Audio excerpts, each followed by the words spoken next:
n'igice ntabwo bitatu birimo iyi nkoko byibuze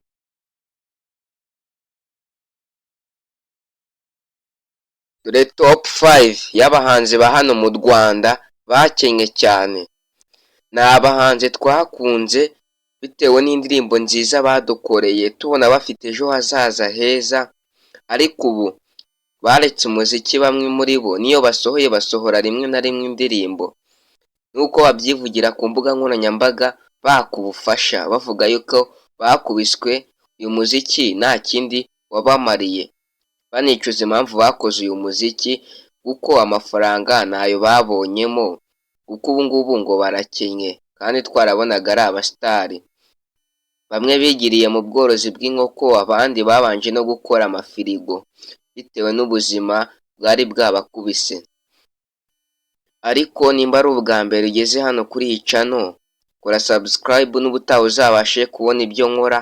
Nushimishwa n'iyi video kore like na comment y'icyo ushaka yuko nagukoreraho ubutaha.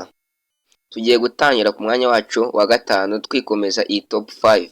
Mwanya wacu wa gatanu turahasanga umuhanzi bita Mr Kagame. Mr Kagame ni umuhanzi wakoze indirimbo nziza cyane zigakundwa, harimo indirimbo yakoranye na Bruce Melody zitwa Niza n'izindi ndirimbo za Mapower.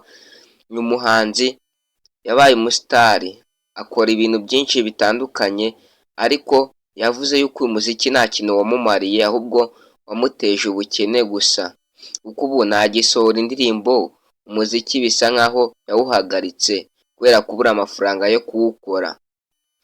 Twikomeze ku mwanya wacu wa kane. Mwanya wacu wa kane turahasanga uwo bita Mukadafu. Mukadafu yari umuhanzi w'umuraperi wari ukunzwe, yakoze indirimbo zitandukanye, yamenyekanye yitwa Umwami w'Ishyamba. Ariko uyu muhanzi twabuze irengero rye kuko nta yindi ndirimbo arongera gusohora. Bivugwa yuko uyu muhanzi yaje gukena akabura amafaranga yo kuba yakora umuziki, ubuzima nawe ngo bwaramukubise. Twikomeze ku mwanya wacu wa gatatu, top 5 number 3. Mwanya wacu wa gatatu turasanga umuhanzi bita Komfi. Komfi nawe ni umuhanzi twakunze cyane, yakuze indirimbo zitwa Igikwe n'izindi ndirimbo zitandukanye nziza. Ariko uyu nguyu ejo bundi twabonye yanarwaye arimo araka ubufasha. Uyu muhanzi nawe bivuga yuko umuziki yuko nta kintu wamumariye, ahubwo ubu ngubu ari mu bukene. Nubwo asohora indirimbo ariko asohora rimwe na rimwe, nk'umwaka ushobora gusanga asohoyemo indirimbo imwe.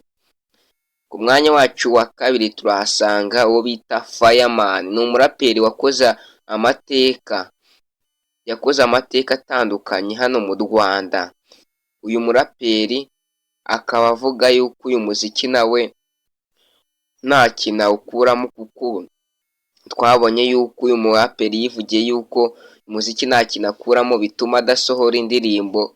Niyo asohoye indirimbo asohora rimwe na rimwe indirimbo, bituma avuga yuko umuziki ntacyo wamumariye, kuko uyu muhanzi nta na YouTube channel se cyangwa iki yari afite, kwari ugukora akaplodinga ku yandi macano y'abandi bantu. Fireman rero nawe muziki ngo nta kintu yakuyemo, ngo yarakinye cyane. Ku mwanya wacu wa mbere, ese wowe uratekereza ninde? Umwanya wacu wa mbere tuhasanga uwo bita Ama-G The Black. Ni umuhanzi wakoze indirimbo zitandukanye, harimo indirimbo yitwa Umuntu, akora n'izitwa Nyabarongo. Uyu muhanzi wakunzwe cyane yavuze yuko uyu muziki wamuhombeye, bigatuma yifatira icyemezo cyo kwigira muri firigo akajya kuzikora. Akaba yaranegiriye no muri firigo akazikora, ariko yaje no kwigira mu bintu by'ubworozi bw'inkoko. Ubu ngubu afite amafamu y'inkoko. Yavuze yuko uyu muziki nawe nta kintu yawukuyemo. Aba nibo bahanzi batanu bahagarariye abandi bakubiswe cyane, kandi ari abahanzi twabonaga bakora amahiti, ariko ubu ngo ubukene bukaba bubamereye nabi. Ariko hari n'abandi bahanzi batandukanye nka ba Marina batagikora umuziki, bivugwa yuko nabo bagiye babura amafaranga bigatuma bakena, n'abandi